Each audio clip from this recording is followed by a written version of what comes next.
बात करेंगे ओर्स के बारे में। Ores mineral that contain very high percentage of particular metal and the metal can be profitable extracted from it. Such minerals are called ore. Minerals जो हमें अर्थ की crust में एलिमेंट या कंपाउंड मिलते हैं, हम उसे मिनरल्स बोलते हैं।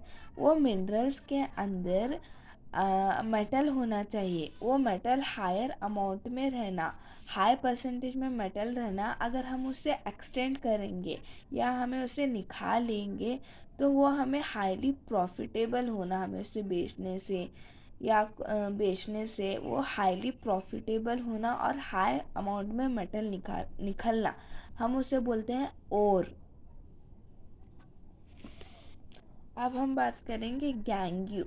Gangue is a generally on unwanted material or impurity that is present in an ore.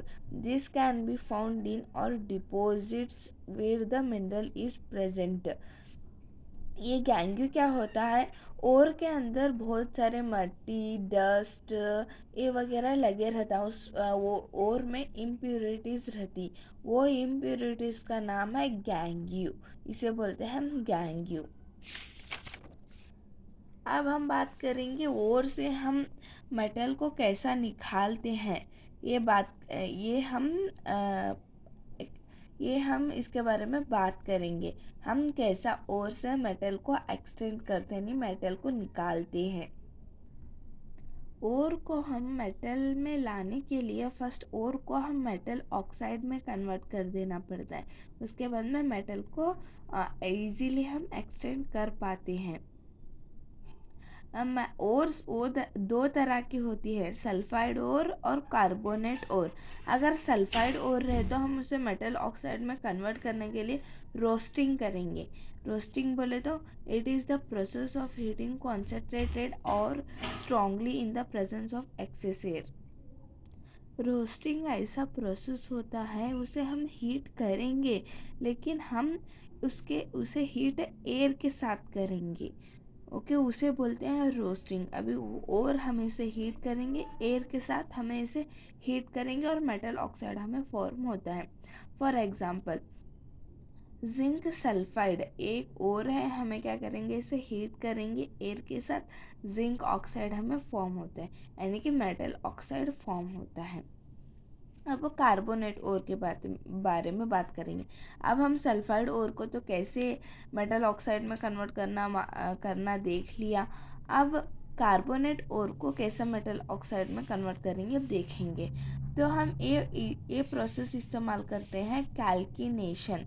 कैल्किनेशन के थ्रू हम मेटल ऑक्साइड में कन्वर्ट कर सकते हैं। कैल्किनेशन क्या होता है, चलिए देखते हैं। It is the presence of heating the concentrated ore in the absence of air.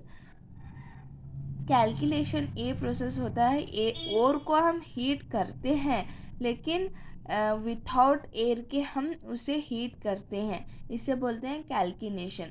और को जब हम विथआउट एयर के साथ हीट करते हैं तो हमें मिलता है metal oxide. For example calcium carbonate एक कार्बोनेट और है, तो हम इसे कैल्किनेशन करेंगे, विथआउट एयर के हीटिंग करेंगे तो हमें मिलता है calcium oxide.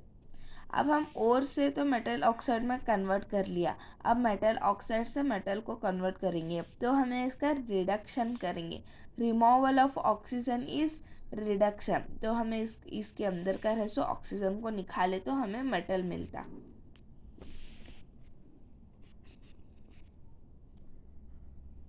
Metals low in activity series. अब ये जो रिडक्शन होता है वो एक्टिविटी सीरीज़ के ऊपर होता है। अगर हाई रिएक्टिव रहे तो हमें उसका इलेक्ट्रोलाइसिस कराते हैं, जो मीडियम रिएक्टिव होता है उसका भी रिडक्शन कराते हैं हम, और जो लो रिएक्टिव होता है उसका रिडक्शन कराते हैं हीट के थ्रू।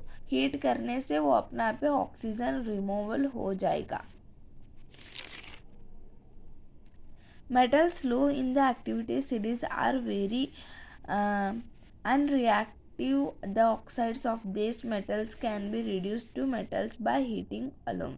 जो लो रिएक्टिव मेटल्स होते हैं उनको हम हीट कर लेने से ही वो उसका जो ऑक्सीजन है वो रिमूव हो जाएगा और हमें मेटल मिल जाएगा. For example HGS. ये HGS mercury sulphide, mercury sulphide एक और है. हम इसमें इसे क्या करेंगे, फर्स्ट मेटल ऑक्साइड में लाएंगे तो हम सल्फाइड और रहने से रोस्टिंग करेंगे, यानी कि एयर के प्रेजेंस से हम उसे हीट करेंगे तो हमें मिलेगा मर्क्यूरी ऑक्साइड और SO2. ओके, अब हमें मिला मेटल ऑक्साइड. अब हम क्या करेंगे, एक लो रिएक्टिव मेटल है तो हम इसे हीट करेंगे. हीट करने से ऑक्सीजन रिमूव हो जाएगा, यानी रिडक्शन हो जाएगा और हमें मिला मेटल. Hg एक मेटल है, यानी कि मर्क्यूरी एक मेटल, हमें मिला मेटल. CuS कॉपर सल्फाइड है तो हम इसे रोस्टिंग करेंगे. रोस्टिंग करने के लिए प्रेजेंस ऑफ एयर के साथ हीट करेंगे और हमें मिलेगा कॉपर ऑक्साइड और SO2. कॉपर ऑक्साइड मिला. अभी हमें इसे क्या करेंगे, एक लो रिएक्टिव है, कॉपर ऑक्साइड को हीट करेंगे तो हमें मिलेगा रिमूवल ऑफ ऑक्सीजन हो जाएगा, यानी रिडक्शन हो जाएगा. रिडक्शन होके हमें Cu मिलेगा. हमने तो अब लो रिएक्टिव मेटल्स में देख लिया कैसे हम मेटल ऑक्साइड से मेटल को कन्वर्ट कर सकते हैं. अब हम देखेंगे मीडियम जो रिएक्टिव होते हैं उनको कैसा ऑब्टेन करते हैं हमें मेटल ऑक्साइड से मेटल को. Let's start. जिंक सल्फाइड था, हमें इसे एक सल्फाइड कार्बोनेट और था तो हम इसे क्या करते हैं, ऑक्सीजन के प्रेजेंस में हीट करते हैं तो हमें मिलता है जिंक ऑक्साइड. तो जिंक कार्बोनेट को हमें विदाउट एयर प्रेजेंस की हीट करते हैं तो हमें मिलता है जिंक ऑक्साइड. ओके, अब इनको रिमूवल ऑफ ऑक्सीजन कैसे करें. इनको हीट करने से इनका ऑक्सीजन रिमूवल नहीं होगा. तो कैसे करते हैं, जो मीडियम रिएक्टिव सीरीज होते हैं देखते हैं. Let's start. The metal oxide are then reduced to the corresponding metals by using suitable reducing agents such as carbon. For example, when zinc oxide is heated with carbon, it is reduced a metallic zinc. ये जो हमारे highly reactive metals होते हैं like potassium, sodium, magnesium, इनको हम electrolysis की मदद से इनका प्योर मेटल को निकाल सकते हैं. तो क्या करते हैं, हम इलेक्ट्रोलाइसिस करते हैं. अभी हम क्या करेंगे, NaCl को लेंगे. अभी मुझे चाहिए NaCl से सोडियम को निकालना, तो मैं क्या करूँगी, NaCl को भाऊँगी, इसमें से मुझे सोडियम चाहिए तो कैथोड और एनोड की मदद से बैटरी से अटैच करने का और उसके बाद में बैटरी को ऑन कर देना. ऑन करने के बाद में जो cathode minus anode plus, cathode के पास क्या होगा, Na+ जाएगा और एनोड के पास Cl- जाएगा और मुझे यहाँ से सोडियम मिल जाएगा और इधर से क्लोराइड मिल जाएगा. इस तरीके से हम हाईली रिएक्टिव मेटल को एक्सट्रैक्ट कर सकते हैं. Refining of metals. अब हमने हाईली रिएक्टिव मेटल होंगे या लो रिएक्टिव मेटल होंगे या मीडियम रिएक्टिव मेटल होंगे, हम उसमें से मेटल ऑक्साइड से मेटल को फॉर्म करें, लेकिन वो मेटल्स अभी भी इम्प्यूरिटीज़ उसके अंदर है, अभी वो पूरे तरीके से प्योर नहीं हुआ, तो हम उसे रिफाइनिंग ऑफ मेटल्स करेंगे. देखते हैं कैसा करते हैं वो. एक चार्ट पहले और था, उसमें मेटल हाई रिएक्टिव थे, मेटल मीडियम रिएक्टिव था, मेटल लो रिएक्टिविटी था. जो मेटल लो रिएक्टिव होता है वो सल्फाइड ओर होता है। सल्फाइड ओर है तो हम उसे रोस्टिंग करेंगे। रोस्टिंग करने से हमें मेटल तो मिल जाता है। मेटल मिलने के बाद हम उसका रिफाइनिंग कराएंगे, यानी मेटल जो मिलता है उसके अंदर अभी भी इम्प्योरिटीज़ रहते, वो इम्प्योरिटीज़ को हटाने के लिए हम उसे रिफाइनिंग कराएंगे। अब मेटल ऑफ मीडियम रिएक्टिव, जो मीडियम रिएक्टिव मेटल होता है वो दो तरह का होता है, कार्बोनेट और सल्फाइड ओर। अगर कार्बोनेट ओर है तो हम उसका कैल्किनेशन कराएंगे, सल्फाइड ओर है तो रोस्टिंग कराएंगे। ये दोनों करने से हमें मेटल ऑक्साइड मिल जाएगा। मेटल ऑक्साइड का हम रिडक्शन कराएंगे। रिडक्शन करने से हमें मेटल मिल जाएगा। मेटल मिलने के बाद हम प्यूरिफिकेशन ऑफ मेटल यानी कि रिफाइनिंग कराएंगे। Okay. Metal of high reactive, जो हाई रिएक्टिव मेटल मिलता है हम उसका इलेक्ट्रोलाइसिस कराते हैं।